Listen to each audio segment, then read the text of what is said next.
People think coercion has teeth, raised voices, threats, someone cornered with nowhere to go. That's bullshit. Real coercion whispers. It leans in. It makes you feel stupid for even wanting to read the fine print. I didn't force his hand. I never had to. I just sat close enough that my knee brushed his, spoke softly enough that he had to lean toward me, made my attention feel like oxygen. He was already scared when I met him. Eyes darting, jaw clenched, pretending he was fine, because men think fear makes them look weak. I made fear look intimate. I made it something we shared. I told him paperwork was just language people used to protect themselves from liability. I told him trust mattered more. I told him I'd explain anything he didn't understand. I didn't explain shit. I watched his pen hover. I watched him swallow. I watched the exact second he decided not knowing was easier than asking. People say consent is clear-cut, yes or no, signature or not. What they don't want to admit is how easily yes can be engineered. How shame does most of the work if you let it. By the time the questions started, I already had what I needed. A signature. A narrative. A man who thought warmth meant protection. It never does. He wanted certainty. That was the crack. Everyone thinks manipulation starts with desire, but it doesn't. It starts with relief. I watched his shoulders drop the first time I told him, "It's okay, I've got you." Not because I meant it. Because he wanted someone else to be responsible. People crave abdication more than safety. I learned that early. You don't push. You don't rush. You sit there and let silence chew on them. He filled it the way they all do. Nervous jokes, over-explaining, that brittle smile men use when they're trying not to look small. I mirrored just enough concern to feel human. Just enough eye contact to feel chosen. "Do you want me to walk you through it?" I asked, already knowing the answer. The form was thick, dense. Words stacked on words like a dare. He nodded too fast. I slid closer. I kept my voice low. I let my breath brush his ear when I pointed at sections. Intimacy isn't about sex. It's about proximity. It's about making someone feel like you're on the same side of the table, even when you're holding the knife. I framed it as teamwork. We're doing this together. I framed questions as distrust. You don't think I'd steer you wrong, do you? I didn't say it accusingly. I smiled. That's the trick. Accusations make people defensive. Smiles make them guilty. He hesitated once. Just once. His fingers tightened around the pen, knuckles white, eyes flicking back to the text. I felt it, the moment where he might slow down. I killed it immediately. I touched his arm. Light. Casual. Like it didn't mean anything. It meant everything. "You don't need to read all that," I said. "It's standard. I'll make sure you're okay." Okay, God, people love that word. It doesn't promise safety. It promises normalcy. He wanted normal more than he wanted informed. So he signed. I didn't rush him after that. I praised him. That's important. You reward compliance immediately so it feels earned, not extracted. I told him he was brave. I told him he was doing the right thing. I told him most people would have panicked, that he was different, stronger. You could practically hear the gears click into place.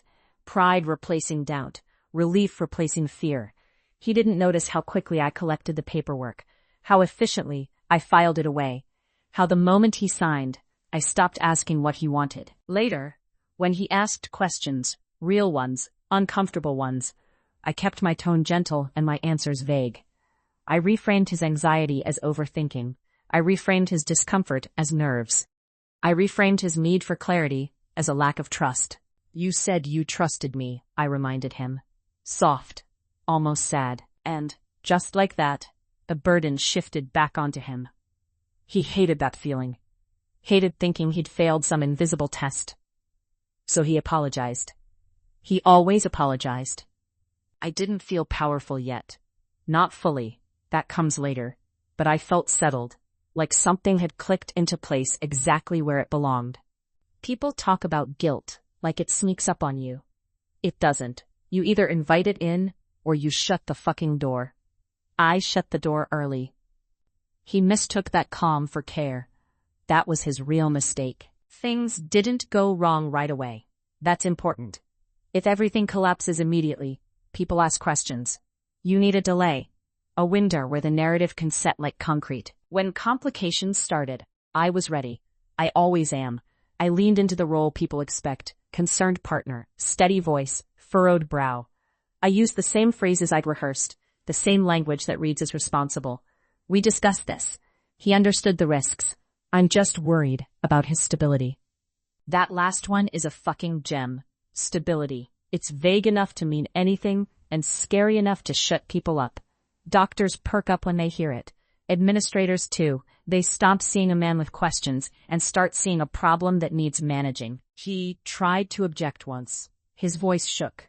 Not loud enough, not confident enough.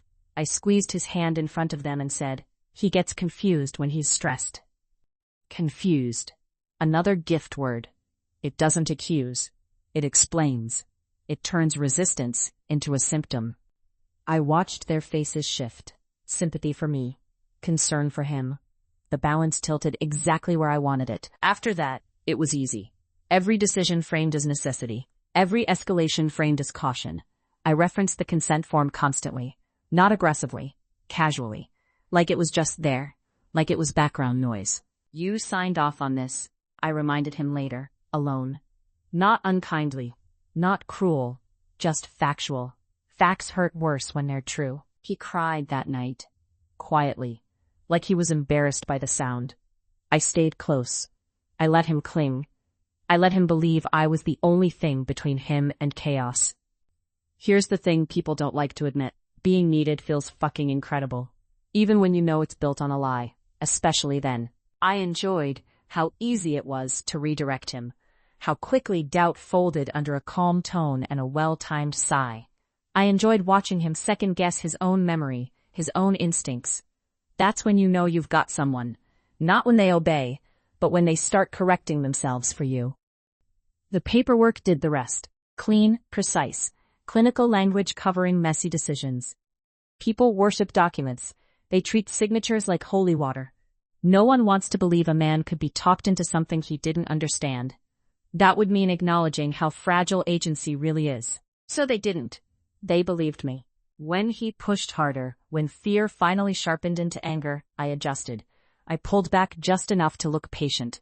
I let him rant so it could be documented as agitation. I never raised my voice, never swore in front of staff. Control reads as credibility. Behind closed doors, though, different story. I told him he was sabotaging himself. I told him his behavior was making things worse. I told him no one would take him seriously if he kept spiraling. I used his own fear against him until it folded back into compliance. Was it cruel? Sure. But cruelty implies excess. This was efficiency. I slept well during that period. Better than I had in years. There's a particular peace that comes from knowing the system is on your side. He still thought I cared. That was almost sweet. Almost. Exposure never comes the way you expect. It doesn't kick the door in. It asks questions. Polite ones. She was an auditor. Quiet, sharp eyes. Didn't rush. That's how I knew she was dangerous. She didn't react the way others did. She didn't flinch when I used the same phrases. She wrote them down. Patterns are a bitch. I'd gotten sloppy, not careless, just consistent. Same language, same timing, same role. I thought that was smart. Predictable reads as professional. She didn't see professionalism. She saw repetition. How often have you been the primary advocate in these cases? She asked. Neutral. Almost bored. I answered easily. Numbers don't scare me. Stories do. She slid documents across the table, highlighted sections. Identical phrasing, different names, same outcomes. I felt something then. Not guilt. Annoyance. Do you feel responsible? She asked. I laughed. Actually laughed. I told her responsibility implies accident. I told her everything had been consensual, documented, approved. She didn't argue. She just looked at me and said, consent obtained under pressure isn't consent. It's leverage. That word, leverage, hit harder than any accusation because it named the thing cleanly. No drama, no morality, just mechanics. They pulled him in later. I wasn't there. I didn't need to be. By then he'd learned how to speak carefully, how to say he didn't understand without sounding stupid. Someone had finally given him the language I'd kept from him. When they confronted me with his statement, I felt the floor tilt. Not collapse, tilt. Subtle. Like nausea. You framed trust as obligation, they said. You positioned doubt as betrayal. I tried to pivot, tried to soften, tried to play concerned again. It didn't work. The narrative had already shifted. Once that happens, warmth looks like manipulation instead of care. They asked if I felt guilty. I told them guilt is what you feel when you didn't plan it. That line didn't land the way it used to. The consequences came quietly. Loss of access. Loss of credibility. Files flagged. My name attached to a pattern instead of a role. That's the real punishment, being reduced to a warning. He didn't look at me when I passed him in the hallway later. He didn't have to. I could feel the absence like a bruise. People think exposure brings clarity, closure. It doesn't. It brings distortion. Every past action reframed. Every memory relabeled. I still replay the moment he signed, the pen scratching paper, the relief on his face. I still believe I was right. That's the fucked part. Not that I did it, but that even now, with everything stripped away, part of me insists it was necessary. They took my position. They took my authority. They didn't take that voice in my head that says control is just another word for care if you say it softly enough. I planned every word. Now everyone else knows it too.